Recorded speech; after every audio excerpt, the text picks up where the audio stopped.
What's going on, everyone? The Charlotte Hornets have a real decision on their hands when it comes to restricted free agent Miles Bridges. Miles Bridges was a great young talent for them that had so much promise, was a guy that was supposed to be part of their future, and then he went and got in a domestic, felony issue that I won't dive into too much in this video. If you don't know what I'm talking about, go look it up. But recently, he got it resolved. He pled no contest to the felony charge and likely will settle for a bunch of money that he'll pay out, and then this will all go away sooner or later. But the big question is, will he return to the NBA? Will the Charlotte Hornets actually give him a new deal? Because again, he is a restricted free agent, so they could just let him go if somebody matches him, just kind of let him go, or they look at it and they match him, give him an extension, give him money, things along those lines, right? Well, when it came to the Charlotte Hornets and a potential trade, you have all the Lakers trade talks and, the Hornets looking for various trades. The reason that whole thing sparked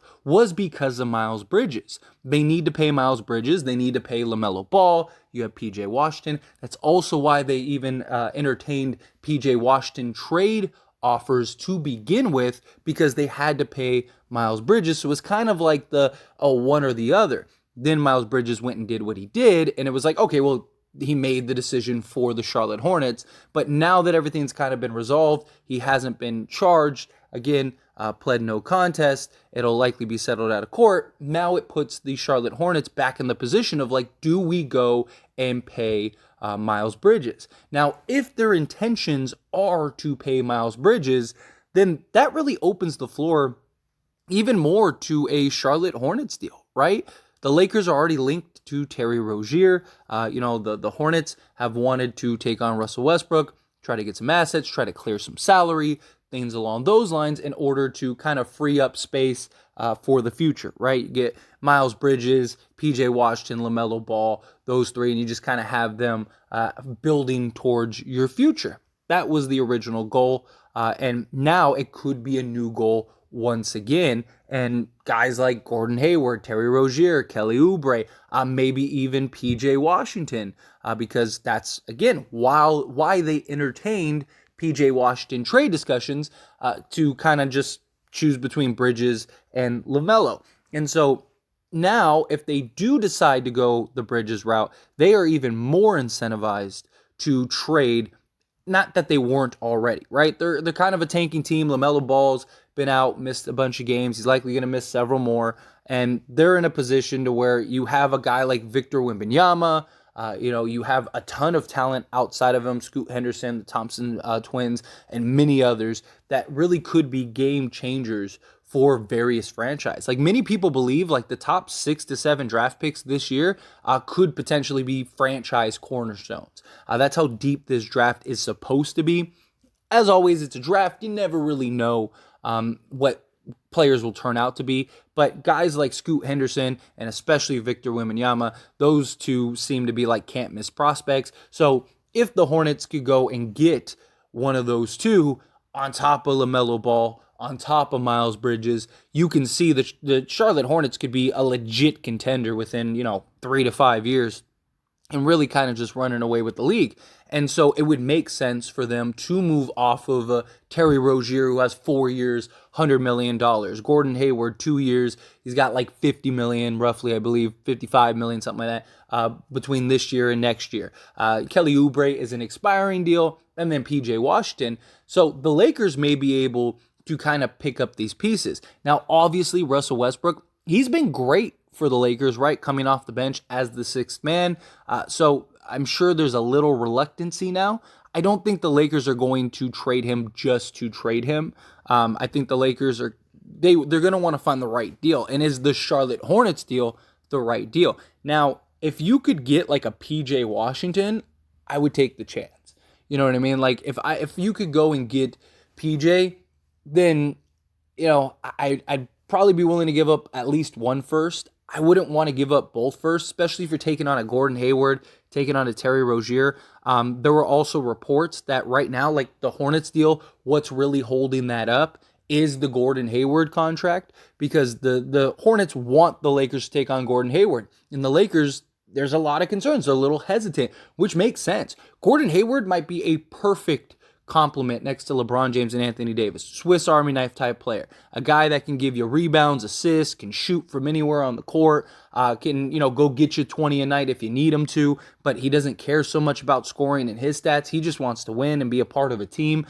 So he could be a perfect complement.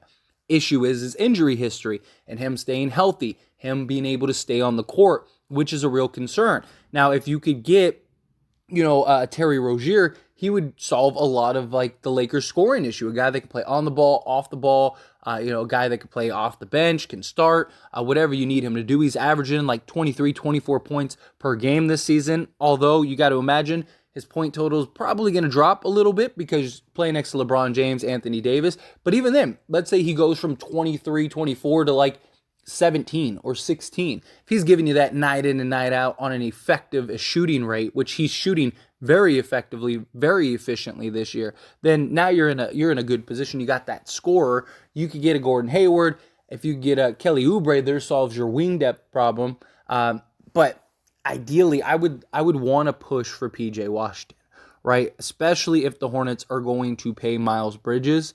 You got to imagine that they're a little. The chances of them giving up PJ Washington is greatly increased. Because essentially if you don't, you're basically paying 3 young guys max deals. Charlotte hasn't been very good even when those 3 were together and ready. Obviously you're thinking of the future, but if you do end up getting Victor Wembanyama, you're looking at it as like, we're going to have to pay him, at some point too, 2 years later or whatever. And now you're kind of tied. So I understand them wanting to move off guys. I do think that the Charlotte Hornets deal would be very cheap, right? Because there's no way you're giving up draft picks unless you get PJ Washington. Like if it's Kelly Oubre, Gordon Hayward, and Terry Rozier, if you're the Lakers, there is no way you're giving up draft picks. I mean, you're taking on $150 million. I understand that they're great players and all of that stuff, but Gordon Hayward has incredible injury history. Like seriously, like it's bad. And Terry Rozier is a great scorer and a guy that is very consistent, but he's not a $25 million a year guy. He's not that good. He's not, a number 1 or 2 option on a contending team or a team that you're really building on. He would be more of a role player. He'd be a 3rd or 4th option on the Lakers, which is what he would be great at, right? And so but the salaries that you're taking on ruins your flexibility. Now, that's basically your team for the next several years. So you have to make sure that is more than enough. Although I'm sure you could, continue to make moves like Patrick Beverley and Kendrick Nunn, maybe package them, go get like, say, a Miles Turner, something like that, especially if you're not giving up any draft picks, gives you some flexibility there. Now you got your 2 wing players, you got a scoring guard, and on top of that, you got, a center. Like, if you could work something like that out, beautiful. Or if you could get this and then go do the Spurs deal, right? Take Patrick Beverley, Kendrick Nunn, go get like a Josh Richardson and a Jakob Poeltl, right? Now you just piece together all these, now you just basically just rehauled your entire roster, and now maybe you're a legit contender. But it's got to be the right moves. It's got to be the right deals. And it's got to be for the right package. And it just comes down to, what does Charlotte want? Look, these 2 would be great on the Lakers. I do. But again, that salary, it's so much salary that you're taking on. You basically lose all your flexibility, not for just this season, but essentially the entire length of LeBron James and Anthony Davis's tenure with the Lakers. So again, if this isn't a team that you look at and go, wow, these 2 guys make us a legit contender, you can't make the trade, especially if you're giving up draft picks. Now, if you're not giving up draft picks, then I think you get a little more flexibility, because again, you do have other guys that you can move and maybe upgrade. So you get these 2 guys and then you go get another, 1 or 2 players to add to it. And now you got like 3 or 4 starter level players, because that seems to be the biggest problem for the Lakers. Like, I don't think one guy is going to come in and change the scope of the Lakers, unless it is like a Kyrie, just because he's so impactful, he's so skillful, he's a guy that can completely take over games, close out games. It's just the impact that a player of Kyrie's level brings is just so much different than like a Terry Rozier, right? Terry Rozier is like a poor man's Kyrie in many ways.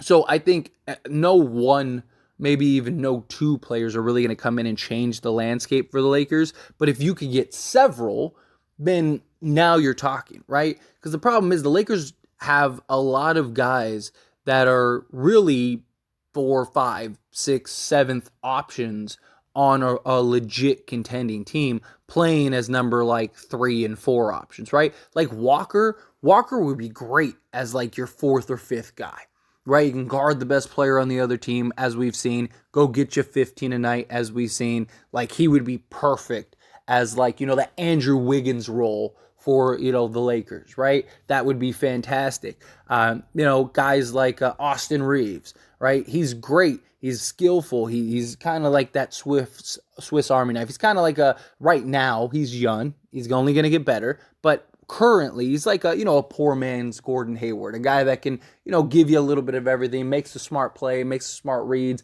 doesn't do anything too crazy, right? But he would be better suited as like, your 6th, 7th guy, one of your first guards off the bench.